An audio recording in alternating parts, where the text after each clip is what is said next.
Hey, buddy. Hey, Kelly. How you doing? I think you know how I'm doing. We've been hanging out for like an hour and a half. This is very true. Yeah. Hands are a little dirty. Gross. I don't have bitch hands though, so. As it were. We brought it up last week. We went out and played some disc golf. We did. We did the undoable thing. We did. It's been years in the making now. Nice. When my alarm went off this morning, I was like, man, I really don't want to get up and go do this. But I was like, I can't do that to Nate because he's been trying to get me to go play for literally, like, I think 2 to 3 years now. And I always have an excuse. I was like, not today. Today we're going to do right. I mean, I think most of the time it's legit and that it was too hot. Yeah, but I mean, even still, like, I'd always be like, we gotta wait till the right season, and then the right season would come, and then I'd just be like, for whatever reason. Well, I can tell you the reasons. Like, I mean, the last 2 years, the season's been nuts. We've gone from, like right now, this week, let's... How does it go? Men in their mid to late 30s doing weather. Perfect week coming up here. We got, like, highs of 70, lows of, like, mid-40s. Yeah. I don't know if I call it perfect, but it's pretty good. Perfect to some. Yes. But definitely not too hot, not too cold. And maybe you would say too hot at like 70 in the sunlight. But these little bubbles, these little windows of good temperature have been few and far between, I think. I think usually it's been way too hot. And then at least a couple weeks ago we got way too cold to be doing it. I don't know. I'd have been out there in that. Mm-hmm. Well, I don't know. I guess my hands would have probably gotten cold. And if there was any kind of... Like, today it was moist out. Yeah. So, before this, it was another good week, too. And there was, like, no rain. And then, come up to the weekend, like, yeah, let's just put a little bit of rain. And it was, like, a lot of rain. It was, like, severe thunderstorm last night. Mm-hmm. And I saw... like at 9 o'clock, the rain was supposed to stop at 5, and we were talking about going out there at like 8, so I figured we'd get there at like 8:30. And also picked a disc golf course, the one at Settlers Valley, is that what it's called? I have no idea. Settlers Park. It's by Dell Diamond, Salt Lake, all that. And just anything north of here, I consider it like the Plains, the Great Plains. Yeah. So I figured it would have good drainage, and aside from not being like a crazy elevation or like a lot of water features, because we played on courses that are like that. Yeah. Didn't want to lose any discs. We had already said we were only going to do 9 holes, and I was like, I think that's where we should start out. But yeah, it was still water on the grass. I didn't walk in any mud where like your foot went into it. A little mud got on the shoes. Oh, you. No, there really wasn't mud where I had to go. Okay. But I almost fell a couple times, and that was scary. So we made our deadlines. We're like 8 o'clock. And we were out the door like I think before 8:10. Yeah. And got up there. I assumed there'd be a lot of, especially because on Google Maps there was some traffic before turning into the park. Yeah. I thought there would be like a lot of kids doing soccer or whatever kids do. Yeah. I think you said that there was one field, but I never even saw any kids doing anything. Yeah, there's like 10, 15 kids out playing soccer on one field. It's a huge park. It's a huge set of fields. It's not like a park like Windermere Park or, hey, it's got some swings and like a basketball court. It's like a park complex. Yeah. Yeah. And even though there was like hardly anybody there, there were like 4 people in front of us. Yeah. And I do have a history. Shameful history, listener. Oh, goodness. That haunts me. We don't have to get into those details. Both of us were pretty conscious of our bodies. Yep. Very, very mindful. Every movement was calculated. I really want to make sure I didn't slip on the tee box because it's just like concrete and mud. Yeah, it was real slippery. Yeah. But my, hurt my shoulder last October, and now like in the gym I'm back to doing basically everything, except I can tell when I do like dead hangs that it's not quite right. And I had done a sidearm throw of something in the house recently, and really was like, oh, that's the exact motion that my shoulder doesn't like, in the same way that I can do basically everything except for this one thing. So I wasn't sure if I was going to do any sidearm throws out there. And then that first hole was like 500 something feet. 570 feet. Yeah. Dang. And I was like, man, what have I done? What have I got myself into? And tried to do it like my first throw like 70%, but really still had like a whip action and like the walking. I did do. You were saying you were trying not to do a run up. I did. Yeah. I did do like a run up. Do like a skip. I did like 2 steps. Yeah, and just the whip of it. Immediately, my shoulder was like, "What is happening? What are you doing? Why are you doing that?" But after a while, it settled down, and I'm glad I didn't hurt myself. Yeah, I'm very similar in place with you. Like, whenever I went to look for my discs about a week ago, just in preparation, when I found them, I got one, and I was just kind of doing like some throwing motions, not even full speed. Even after that, like my arm felt a little sore, and I was like, "Oh man, this isn't gonna be great." So, none of the throws I threw today were above 60% power, and I didn't care at all about my score or winning or anything. I just wanted to go out, have a little fun, not hurt myself, which I think I accomplished. Yeah, I think we both. We didn't even do 9 holes. We got to the 4th hole, and then the 5th hole was the first one where like you could lose a disc. And at the time when we were looking down that tunnel of trees, we were like, oh, we could lose a disc in the woods. Yes. But then we found out.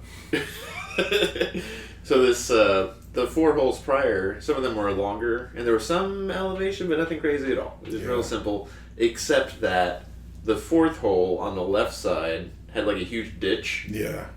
And it was mostly dry, but soggier than all the other land that we had been on. But the gradient to go down into the ditch was very rude. Very rude. So we tried as hard as we could to keep our discs out of there, and I did not succeed, and I definitely got mine down in there, and that's when I almost slipped and died. Just going down, it was like a 45-degree like slope of slippery grass and wetness, and I definitely wore the wrong shoes. But yeah, my feet are wet. Yeah, again, I was just very mindful of every step and motion, and didn't hurt myself, so that's good. But yeah, that 5th hole was something stupid. Like, you couldn't even walk down the fairway without like worried about falling like down this little slope. The whole thing was sloped to the left, and then there was like a 10-foot drop off into like a creek. The Babbling Creek. And I was like, this is dangerous. Like, people gotta get hurt out here all the time. Yeah, there was no level path. Like, the whole course was on a hillside, basically. Yeah. Which, that was fun. But yeah, by that point, we were like, all right, proof of concept, we can do this. We didn't get hurt. Let's go home and do the podcast. Yeah. So we packed it up after 5. I definitely could have gone more, but I mean, just to be safe, like even right now, I can already feel a little bit of something in my arm. It's not, I wouldn't exactly call it sore just yet, but I can tell it got used. Yeah. So just gotta, I hope we get a few more weeks of good weather and get out there and do it again. I said quit while we were ahead. Yes. And technically, Nathan was ahead, so that works out better for him. Yeah. We got kolaches on the way home. Mm-hmm. At our place, Smiling Donuts. Yeah. Which was bustling. It like was. 3 people in there. It's not a very big place, so 3 people. It gets It's very small. Yeah. Like, I feel like it's about the same size as this room we're in, which is like a standard bed, like 10 by 10. Yeah, 10 by 10 bedroom. That was fun. And now we're back here, and I'm yawning because I'm sleepy again.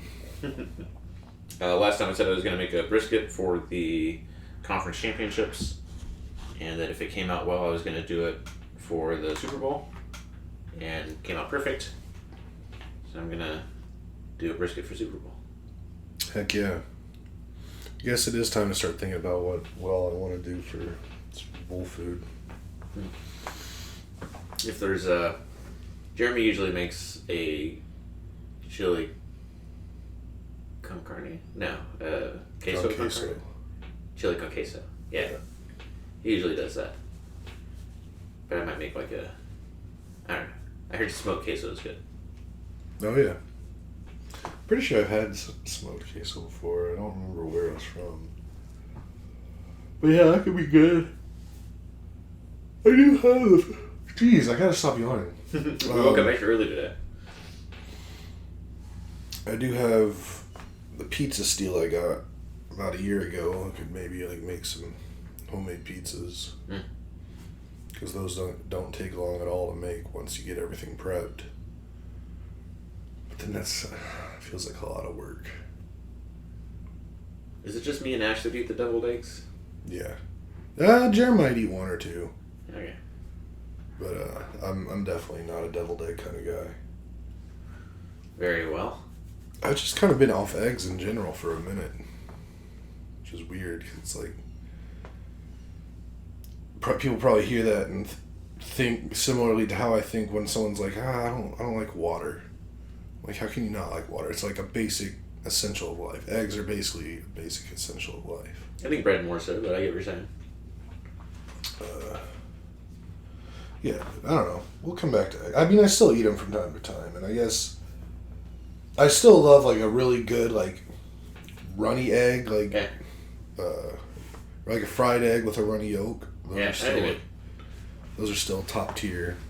And like eggs Benny. I love me some eggs Benedict. I save videos on Facebook whenever it's something that I want to do later, cooking wise.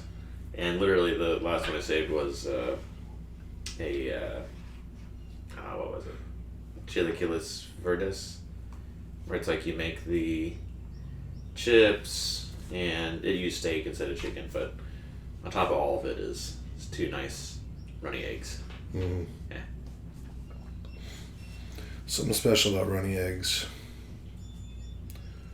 But yeah, I don't know. I'll have to think about the food situation a little more. I don't know if we have a... I wonder where the nearest Chewy's is. That Creamy J. I think there's one... maybe it's so far north it's Georgetown, but where Via 313 on the opposite side of 35. Oh, that's not Georgetown. That's still Round Rock? That's still Round Rock. Okay. Georgetown doesn't happen until after the outlets. Okay.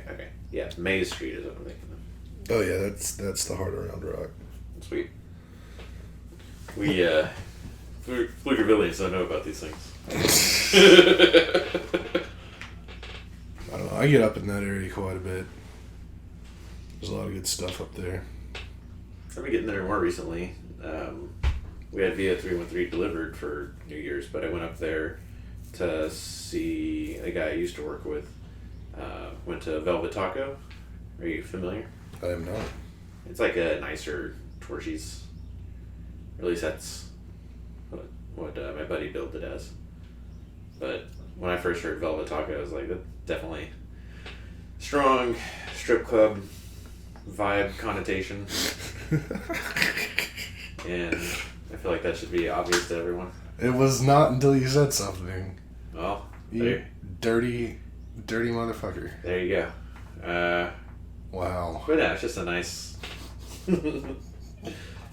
It's not even nice like there's a good setting or anything. It's very similar to Torchy's. Mm-hmm. Just the taco choices are different. I like Torchy's. It's expensive though. Yeah, this was not inexpensive by any means. Like, I can't believe we're to the point now where like 2 tacos and the soda cost you like $15. I was gonna say 20. Plus tip, yeah. And I think the taco that I like from Torchy's is like maybe 6 and change. Mm-hmm. Yeah. But you can get like a 725. You can get to 725 real quick. Yeah.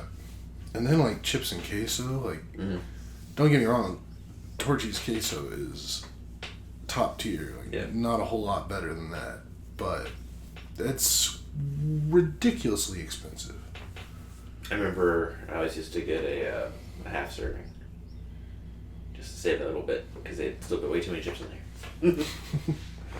Yeah.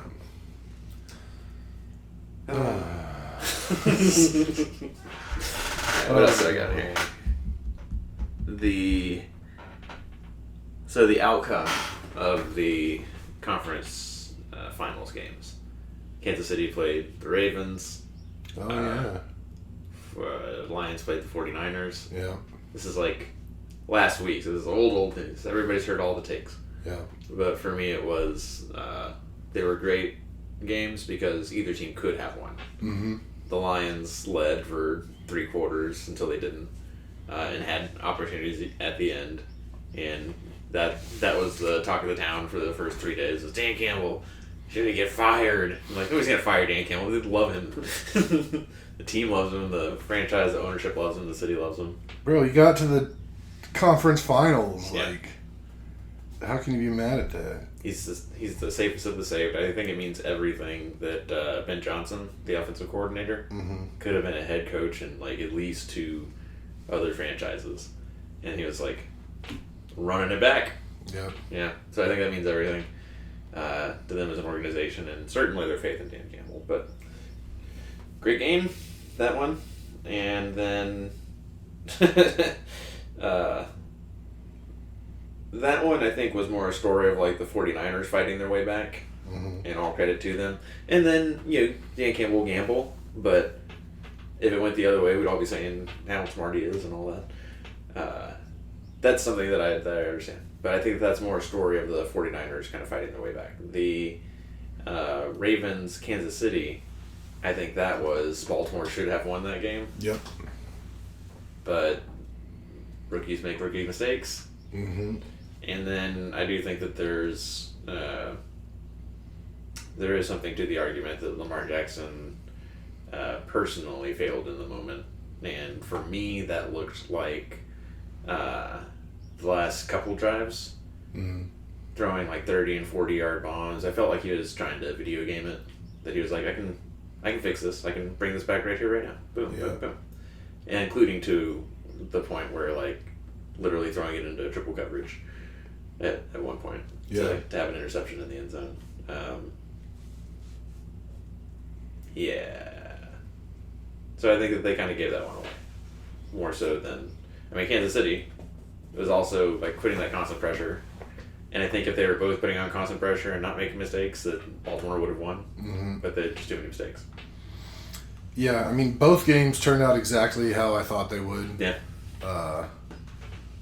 I was confident the Ravens were going to do what they did. It's just until they can prove that they can be clutch in clutch games, I can't assume they're going to win the big game ever. And the Chiefs, they've proven over and over again that they can win the tough games. They can out-grit you and outwork you and finish games.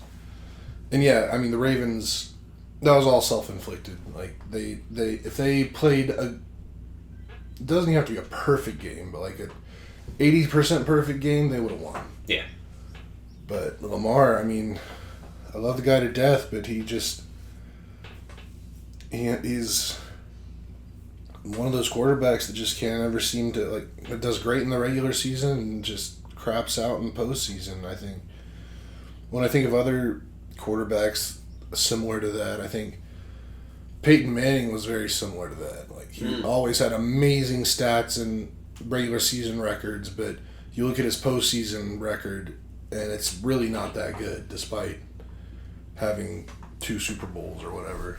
I think it's a matter of you start playing the best of the best at like the do or die moments. Mm-hmm. And I think doing all the exact same stuff, Lamar Jackson would have beat a lesser team because those bombs, it's not like they weren't on target, but it was just like not the there were open people in shorter field. Yeah. To where you could have matriculated the ball down the field, as they say.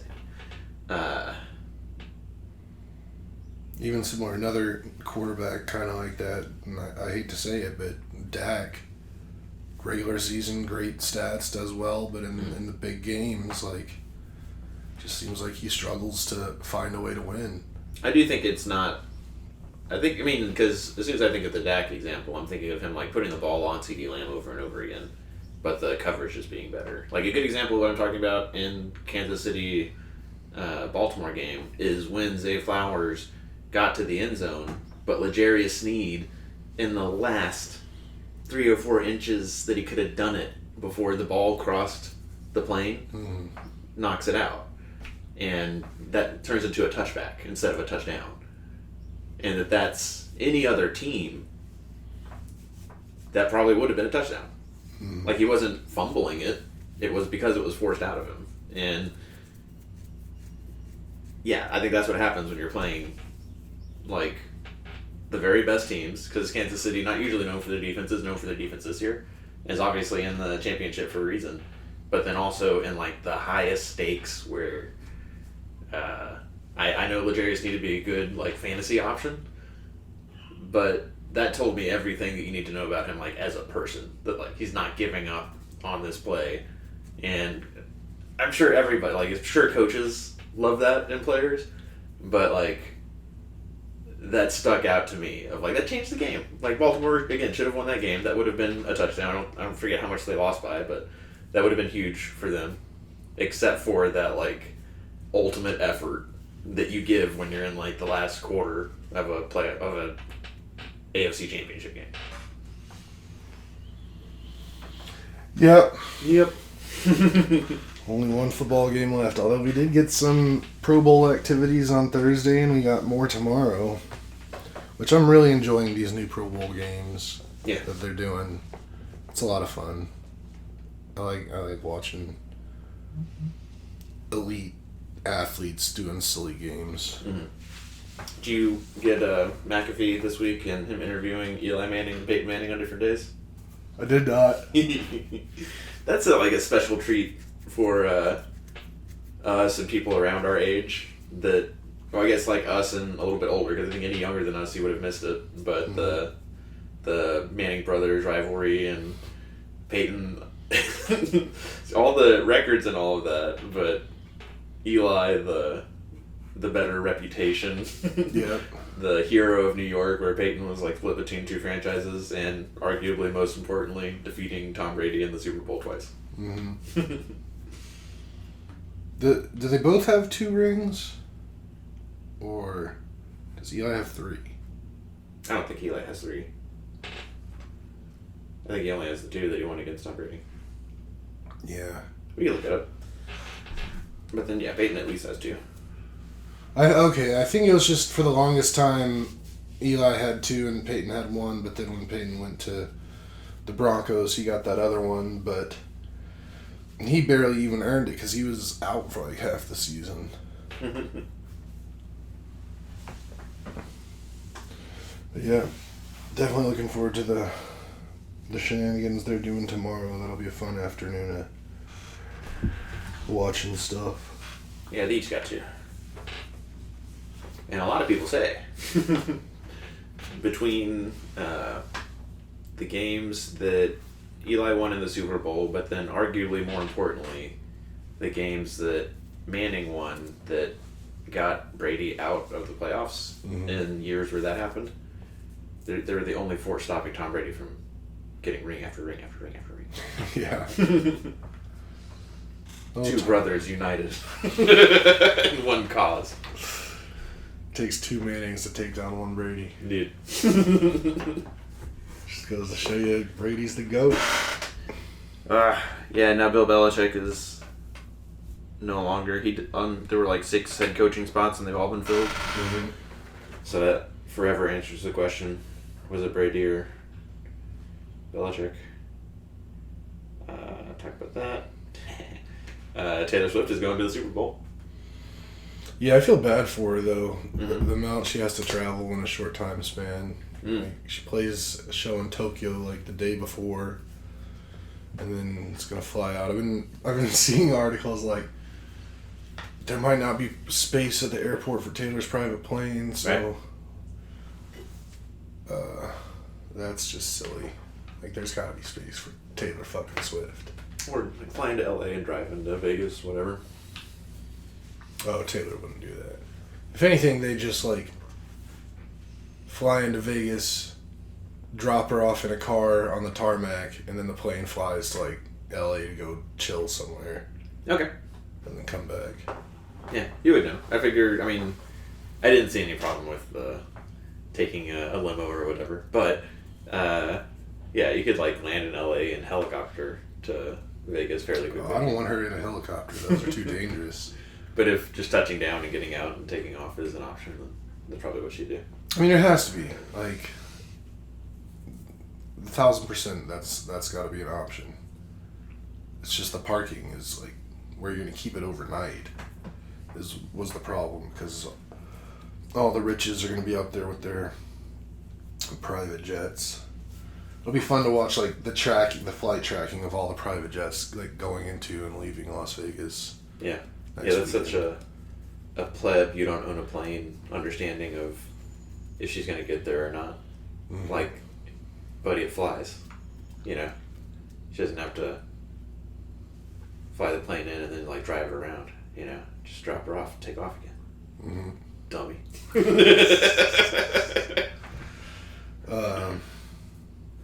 I was just about to say something, too. What was it?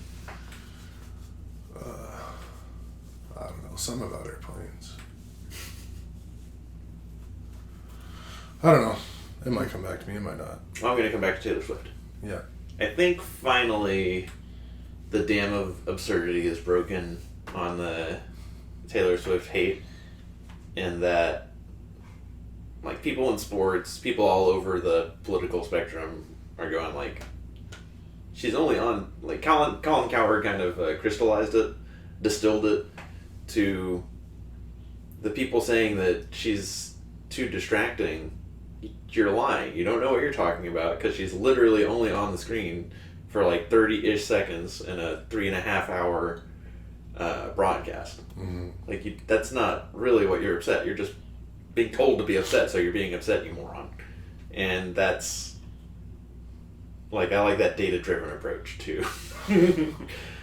You know, it stands out. Like, NFL put that out a couple weeks ago of, look, if you're upset about her being on, she was only on like 40 seconds in a 3.5 hour broadcast in like whatever week it was. Mm-hmm.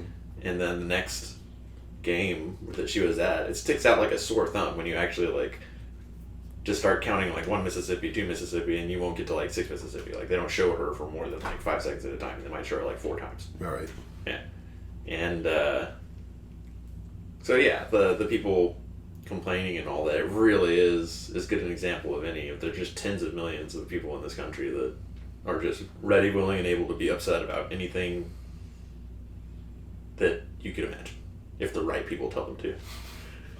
I mean, the thing is, you say that you think like the hate for her is dwindling, but then on the other side, you see, I've been seeing like the right is launching like a holy war against Taylor Swift and getting real combative against her because they think she's trying to politicize everything, and she's like trying to get people to vote for Biden, which at no point has she ever said anything, I think, about Biden or supporting him or whatever. She just, her thing is she supports people getting out there and voting. That's all she's ever said. It's just go vote.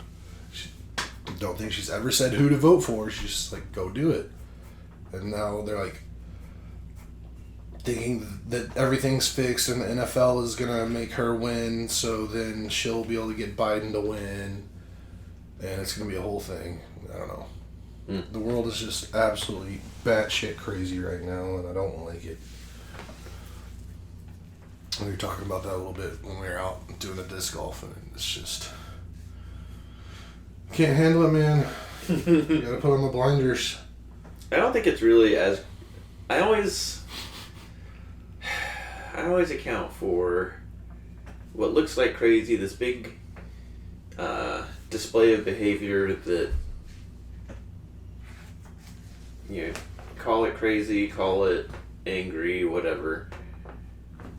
I try to account for what percentage of it is genuine and organic, and what percentage of it is that same effect of you can ask any population any poll question, and pretty much everyone, maybe this isn't still true, but at one point would put it in the lens of, is this a pro-Trump question or an anti-Trump question? And then answer accordingly. And you could ask them any bizarre thing, and if there's some way for them to say, like, hey, you're trying to get me to say something that's anti-Trump, they would say the opposite of that. So, like, how much of those tens of millions genuinely believe that stuff, that Taylor Swift is some sort of CIA, DOD asset, whatever, with the intent of stealing the election for the deep state? And then how many people are just like, oh, I see what you're saying, you're trying to make my fellow travelers in Trump support look bad. No, I do believe that, you jerk. Mm-hmm. But this conversation Ash and I were having during the week at some point about scale and proportionality, mm-hmm. and that if tens of millions of people say they believe this crazy thing, and sure, like 90% of them don't literally believe it, they just are willing to believe it or willing to say that they believe it if they think that it's a partisan or tribal question like that. Even if it's only 10% that like are true believers, in a nation of 330 million where we're talking about a sample size of tens of millions, that's like still millions of people mm-hmm. that are batshit crazy. And what does that mean in the 21st century where they can all talk to each other and they can all go from wherever they are to wherever they need to be at once? And maybe not all of them, maybe not all million, but maybe 10,000, maybe 1,000. And how big of a deal is it to have like 1,000 crazy people on your block? Pretty big deal. There's a little bit of that going on right now with the there's like a, I don't know the name of the convoy specifically, but some sort of like freedom convoy type thing. Oh yeah. Dumb. Yeah. I can't wait for Texas to secede. Oh my god. It's too close to home of a question right now. I've got a specific family member. I don't know if she's asked all the family members, but she definitely asked me like which side I would be on if Texas seceded, and she did not like my answer. I do think whatever romanticized vision or silly imagination people have of what that would look like, or what like a civil war would look like, I think that people need to have a baseline and have a starting assumption of like an Afghanistan situation where the people trying to secede from Texas look like the Taliban, and just like all of us are trying to live life, and you have like a small group of people that are extremists that when they show up in your neighborhood, they're the biggest armed force in your neighborhood, but they're not bigger than like the Texas Army National Guard, which is not going to be okay with seceding. They're going to get federalized. Or the force that's on Fort Hood that we talked about in the car, where it's like there's enough soldiers and equipment and munitions on Fort Hood to take over most nations. I don't think it would be pretty, and I don't think it would be what people imagine it would be. I think it would look way more like a terrorist insurgency than it would the Civil War. Yeah, I don't know. I hope it happens. I'm going to move to another state and then just watch Texas just absolutely crumble. There's no way it could succeed by itself without turning into like a third world dictatorship. Yeah, I think it has like the whatever size economy in the world, just like California does. Like, it's a bigger economy with more people than most nations. But yeah, I think it would look ugly. I mean, the way Texas is just ran so poorly, and yeah, I don't know. I just think it'd be hilarious. Plus, you know what? Give all the crazies a little room to just do their thing. It's South Carolina's for. That's what Utah's for. Bro, Utah's too pretty. Get all those Utah people, have them come to Texas, and then we take over Utah. Utah, like, all the super pretty states are pretty right-winged. Like, Idaho, Montana, Wyoming. That's just like a... Ever told you, like, the cities versus everything else? Mm-hmm. Yeah, that's just the cities versus everything else thing. They're just sparsely populated. I mean, yeah, there's not many cities. But, I don't know. That's all kind of fun. I take it way too seriously. It's hard for me to laugh about it anymore.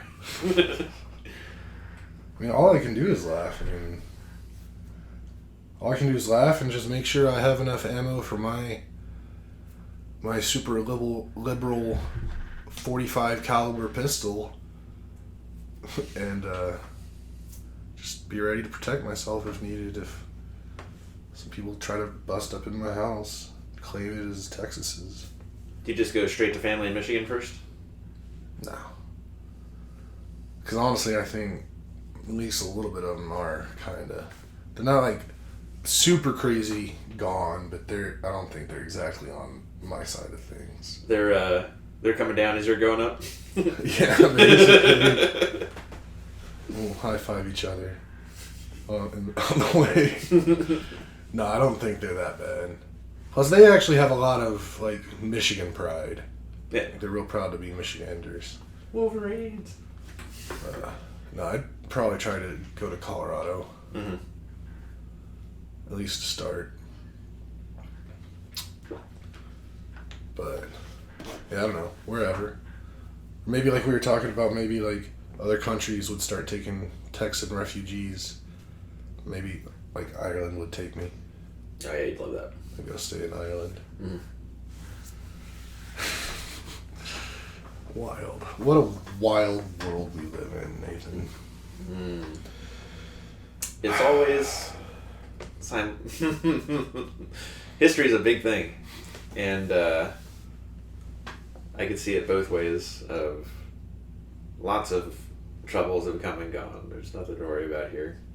This will be one of the upteen things that have bubbled up and gone right back away. But then also, like, crazy shit happens all the time. Yeah, I still think the whole Texas seceding thing, even though all the crazy stuff I've seen in my life, it's not going to happen. One, I don't think you can really just secede without, like, starting, like, an act of, like, war. Yeah. To get it to happen. Like, there's rules in place where, like, America would have to let you go, and America never would. Yeah, we had that. We put that to the test. We figured out what that looks like, yeah. The thing is, did you hear about that letter that Governor Abbott wrote about the border? No, what is Wheels talking about?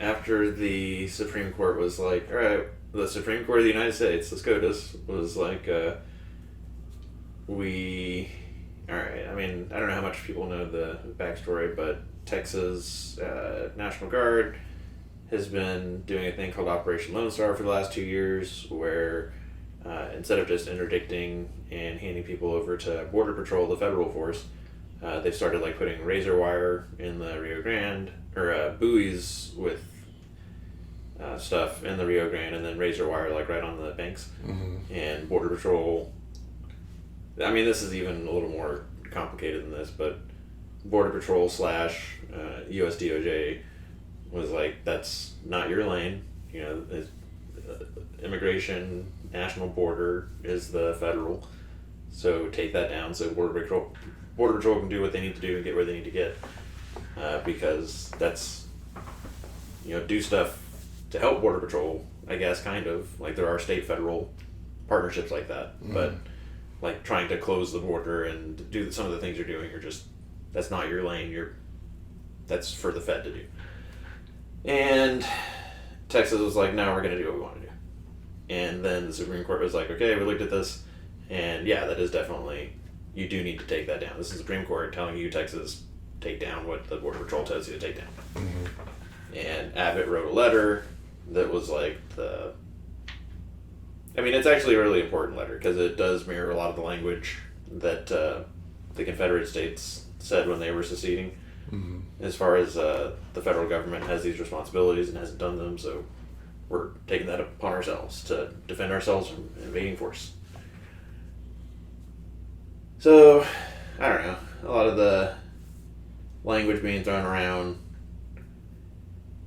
is not very thoughtful in the context of, like, do you really want a civil war or not? Like, because if you do really want a civil war, then you would really use the language that Abbott used, based on, like, where a lot of that language came from. It's all just political posturing. They're not. Texas itself isn't going to go to war. They're not going to secede. They want to just rile up all the crazies and then get the crazies to do crazy shit on their own. And yeah, I mean, I'm thinking of it in terms of Texas, but you are right. It is for like a national politics argument to help the Republicans say that Democrats don't want the border secure, stuff like that. And then didn't I hear that then, like, Biden and the Dems, like, they came up with something to, like, secure the border or something, and now the right is, like, voting against it because they don't want Biden to be the one to do it? Since 2000, there have been 3 efforts to pass legislation. So, like, the infrastructure bill that passed at the beginning of this administration, Mm-hmm. that was after decades of, we really truly need to invest in our national infrastructure. Like, stuff is expected to start deteriorating, and then in those 20 years, it was like, stuff is deteriorating, bridges are falling down, and then that finally happened. And since Bush in Iraq, like, for over 20 years, it's been, we need to do something at the border. And immigration has gone up and down based on, like, how well the economy in the U.S. is doing. Mm-hmm. But for the last however many years, the people crossing the border, coming to the border, has been less about, like, trying to find economic opportunity and more about fleeing drug cartels and fleeing communism in Venezuela and, like, political reasons. Mm-hmm. But in those 20 years, there have been 3 efforts to, let's invest in the border, not just setting up walls and, like, that kind of infrastructure, but dealing with, we need way more judges to hear asylum cases and this, that, and the other. Folks that are here, are they allowed to work? Can we increase the amount of, like, worker visas and that kind of stuff? And one time during Bush, one time during Obama, Republicans drafted the legislation and then Republicans, like, saw that it wouldn't get passed. Because they didn't, I mean, the political talking point is they don't want to lose that as a talking point. Right. The Republicans care more about the border and law and order than the Democrats do. That's the talking point here. And now this is the 3rd effort where this time Republicans offered up something called, like, H.R. 2, and then in the Senate the Democrats were like, okay, well, out of all of these things, here are the things that, you know, some, like, pro-Democrat, I guess, if you're, like, pro-immigration, of having more asylum judges to speed up the asylum process, but then also a lot of, like, stuff that the Republicans wanted in H.R. 2. And not all of it, but apparently most of it, because they're like, similar to in Obama and in Bush, the Republicans who are in favor of it are like, this is the best. We didn't get half of this stuff when we proposed it with Bush. We didn't get half of this stuff when we proposed it with Obama. We're getting, like, almost everything that we want. And yeah, same as the other 2 times. It's the extremists, or it's a sect, it's a small part of the Republicans that are once again trying to make sure that this just doesn't happen. And if you want to be generous and friendly to them, you would say, like, oh, well, it's because they're not getting all of the policy that they want.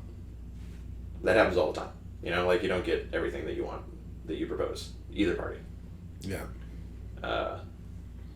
But if you are cynical and, you know, in light of the last 2 efforts and then, like, the stories that came out about them afterwards, if you take that into consideration, then yeah, it's just more of the same of, they don't want to lose that as a talking point. But now, similar to infrastructure, are things just literally falling apart around us to the point where, like, guys, seriously, fuck you. We have to get something done. Oh, man. Here's your history and politics. Yeah. That's enough of that for 1 week for me. Anything else? Nah, 45 minutes ago. Alrighty. Well. Next time, we'll play disc golf again. Yeah. And we'll be right before the Super Bowl. Yeah. Yeah. It'll be fun. Mm-hmm. Alright. If you made it to the end, don't forget to like, subscribe, hit the notification bell, tell me your friends. Do it. And, always remember, every day's sunny above the clouds. Bye, guys.